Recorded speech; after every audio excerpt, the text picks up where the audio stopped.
What's up, everybody? I'm PumaPete. And I'm Moosen. And we are Take friendly. 42. We are friendly fire co-op, back playing more Divinity Original Sin Beta, and attempting to record this footage for the third time now. The first time the game crashed. The second time I may have been responsible for crashing the game. But either way, we are hopefully going to correct any issues that have been occurring here. One can only hope. And hopefully nothing else bad will happen. Although I can make no guarantees to Mason that we're not going to have more issues after this. Mason, fair warning, we might have more issues after this. Don't me. That definitely does more damage now than it used to. But yeah. I've said the same thing so many times at this point, you think I'd remember exactly what I want to say this episode, but apparently it doesn't look like that. He has more skills. There's a lady upstairs in the inn that sells witchcraft skills and rogue skills. Let's get this out of the way. That was not all. Alright, the goal of this episode, no. Lost Archaeology Quest. That one. Because it is one of the easier starting... Oh, hey, those guys are on our team this time. That's convenient. Yeah, we're going for the Lost Archaeology Quest on this video. It is one of the easier starting quests that you can do. Particularly if you go out this exit, I'll show on the map real quick. We are on the northwest side. If you go out the northeast side, you have a much harder fight to get to the Lost Archaeologist. So if you're doing this early game to try to get some extra XP right off the bat, I definitely recommend going that way. But yeah, aside from that, Mason pretty much hit the nail on the head. I did get some new abilities, which I'll show on my very next turn. Mason, you gotta stop learning to get hit by those. As soon as Mason's done here. Alright, picked up Bloodletting, picked up Oath of Desecration. Bloodletting is a witchcraft ability that does physical damage and will cause bleeding most of the time, and Oath of Desecration, words can be hard sometimes, is just a damage buff. But it's a pretty nice damage buff, if nothing else. So, a little bit stronger, and as Mason mentioned, you can pick up witchcraft and also Way of the Rogue skills. Oh, wow, you were just out of range. You suck so much. Set the Zambi on fire. I'm trying to. He was just out of range of it. Oh, is that the melee one? Yeah. Okay. The other one isn't guaranteed to cause on fire, so it's really not worth it. Just hit this guy with electricity, maybe. Except the other guy's in the way. You big jerk. Alright, I can get one action point worth of movement, and then maybe able to hit the guy in the back, although I don't think I'm going to be able to. But as Mason mentioned, oh man, stun failed on a wet target. That's unfortunate. The witchcraft and also Sella's Way of Rogue vendor is the female vendor in the top floor of the inn. So if you were trying out the new patch of the early access and you're looking for Way of the Rogue skills, that is where you can pick them up. Oh man. Mason, your accuracy is spot on right now. It's the same that happened last video, by the way. Is Mason literally just missed every attack because he's a giant turd. So can move close enough to set this guy on fire now, hopefully. So fiery touch, bam. There we go. And it's kind of extra useful to be able to set specifically zombies on fire because they are extremely frustrating with their ability to heal because they are naturally poisoned. And did that guy get the debuff or not? Couldn't tell. I think I may have missed it. The zombie? No, I tried to debuff the undead swordsman. It didn't look like he got it. Anyway, zombies are naturally poisoned, and they heal from poison. So it is a very, very frustrating to try to kill a zombie while they're just constantly regenerating health. So hopefully this will finish them off. Maybe there we go. Can't regen anymore. So everything that we wanted to discuss, that we discussed in the previous two cuts of this, that the world will never see. Are we good? Are you good, Mason? I think. I feel like it is. Hopefully you guys will be seeing this version of the video and not the next one in which... Oh, I didn't realize you were that dead. I should have healed you. Mason, why are you the worst? Making me use my revive scroll already this early. It's a bad sign, man. It's a bad sign. And we'll have to heal you too. Again, we are playing on hard, so it's kind of understandable that we would suffer some early deaths, although... And I'm pretty squishy Still unfortunate. Yeah, we're both playing pretty... I mean, eventually I want my person to turn into a bit of a tank, but for now we're both still squishy. You just, you know, completely disregarded an unidentified two-handed sword. I'm sure you'll pick it up. You love looting things. Loot, loot, loot, loot. Yeah, exactly. Loot, loot, loot, loot. I'm over here with the 2 dogs, which, as I mentioned in the 2 previous episodes, you guys will never see. Shiba and Toxa, if you have Pet Pal, they act differently. Here that just says Wolf. If you have Pet Pal, their eyes glow green, and they, like, drool at you. And the explanation for that is right in here, where you can pick up the diary, and if you read it, which I'm not going to read the entire thing, but I'll pick it up anyway, you find out that the guy that lived here was a big dumb dummy. He didn't have the heart to put down his dogs. His dogs had been bitten by zombies, and they started to show signs of being turned, but they didn't turn fully, so he never put them down. And now he's dead. He's just a pile of bones. So this is a trait conversation. I'm going to go with the good trait, and Mason won the heartless one. And the reason for that is compassionate gives you critical chance, heartless gives you backstabbing bonus. So if you choose to question the guy on his decision to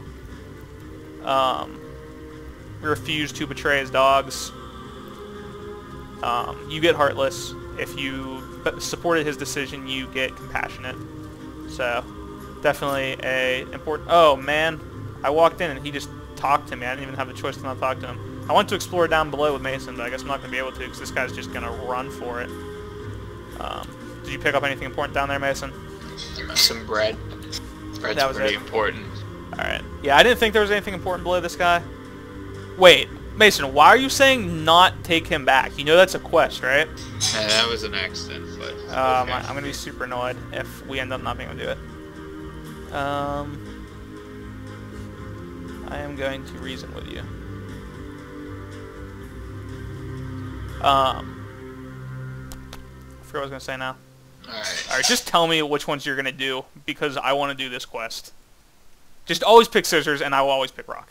Why are you picking rock? That's weird that I picked rock and you picked rock and we still won. Alright, thank you. I hit space. Alright.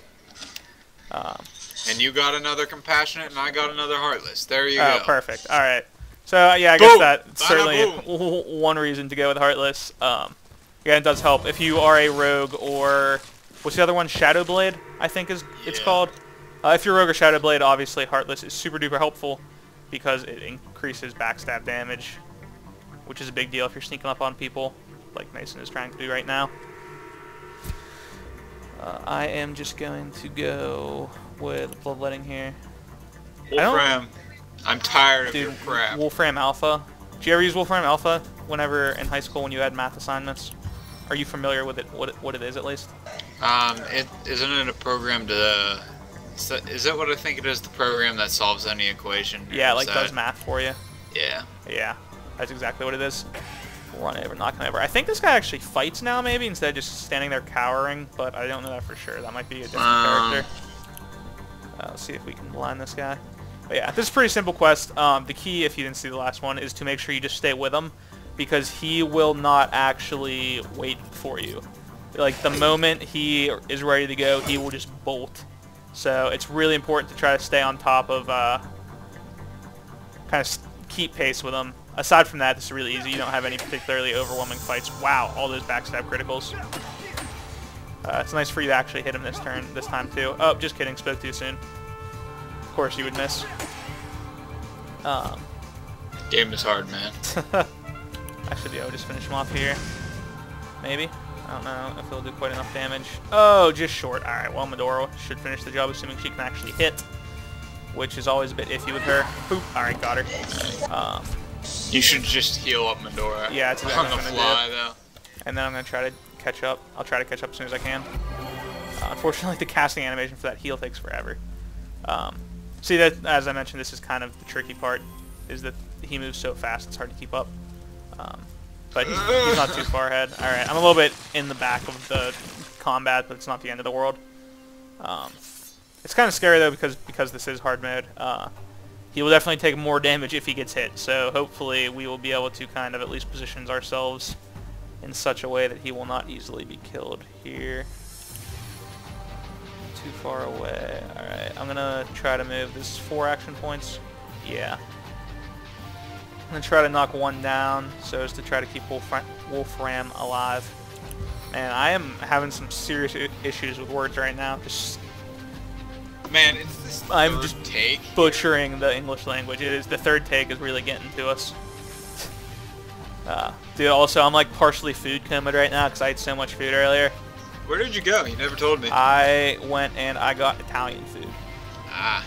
Yeah, I had. Any place that I know of? It's called Silvioni's. It's not too far from you.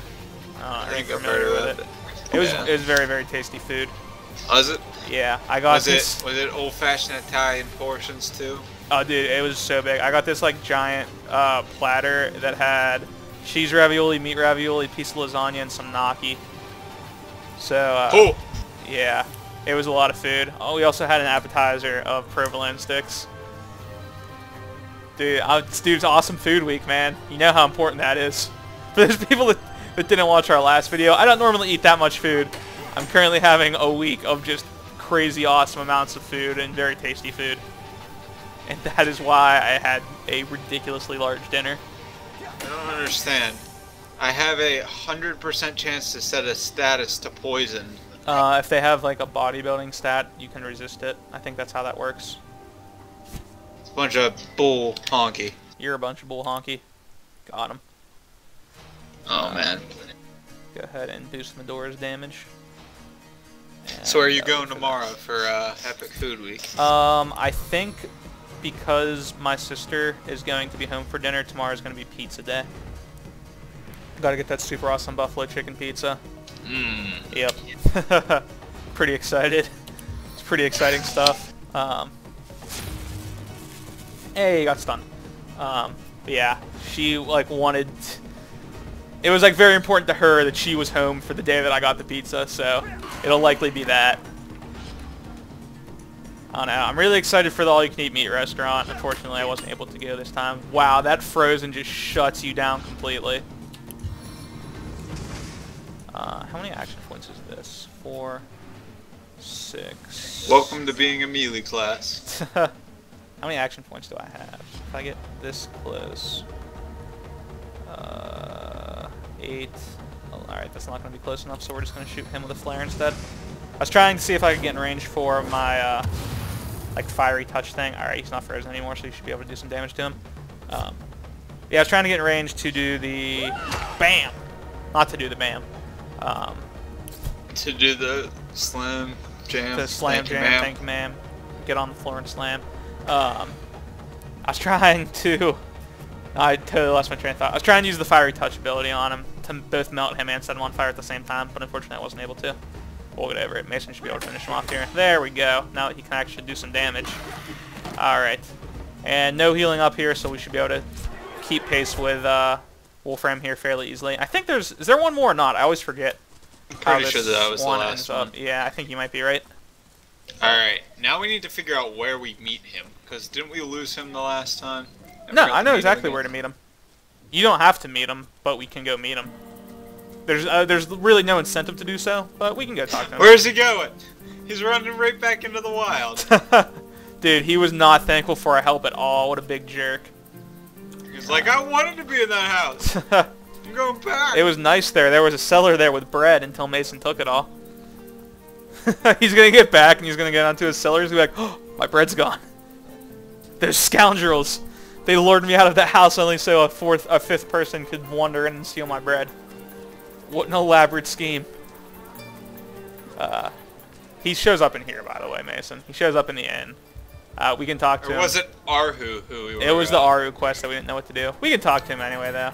Hey there, Wolfram. What do you have to say to us? All he does is tell you about zombies and skeletons. Essentially, zombies say look out for their ability to do poison and such. And with skeletons, you want to hit them with... blunt weapons. Yeah, blunt weapons instead of swords.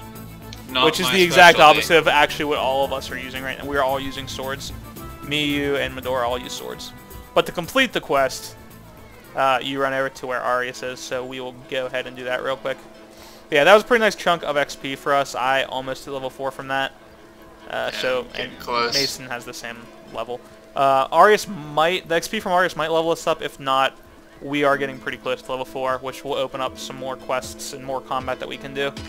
So if this does not work, we can do a little bit of exploring, pick up some XP from the murder mystery quest, and that should be enough to kind of get things rolling for more combat moving forward.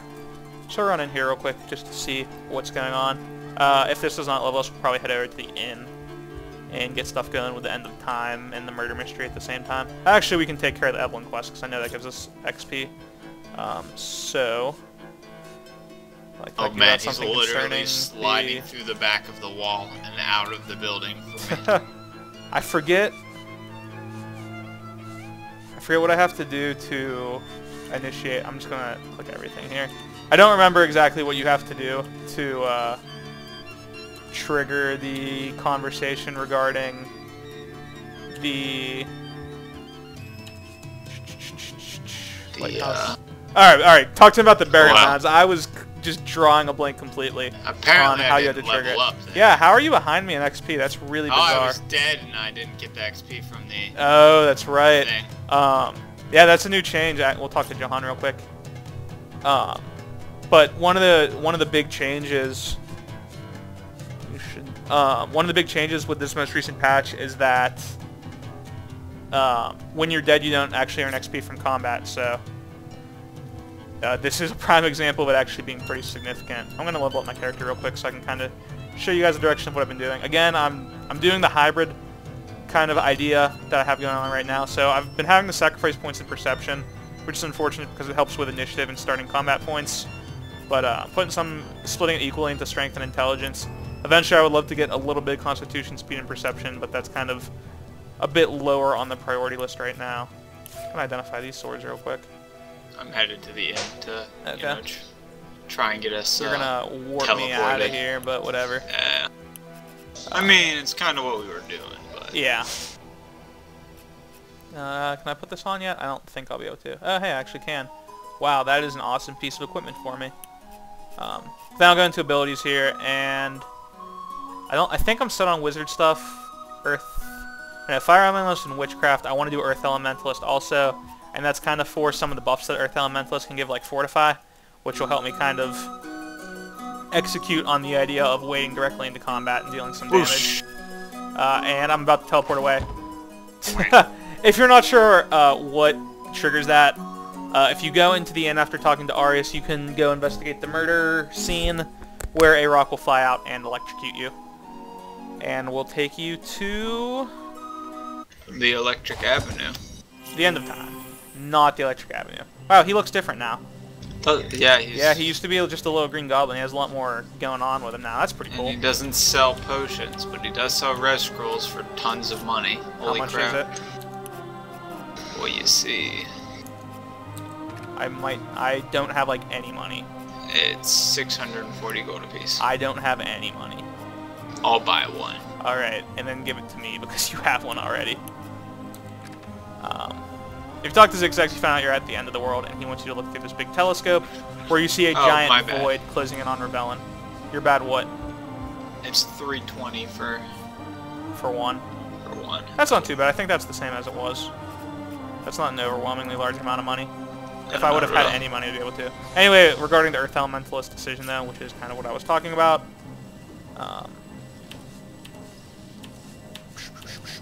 is because the Earth Elementalist can give some nice defensive buffs, which kind of goes along with my idea of being able to wade into combat and just start spinning and messing stuff up.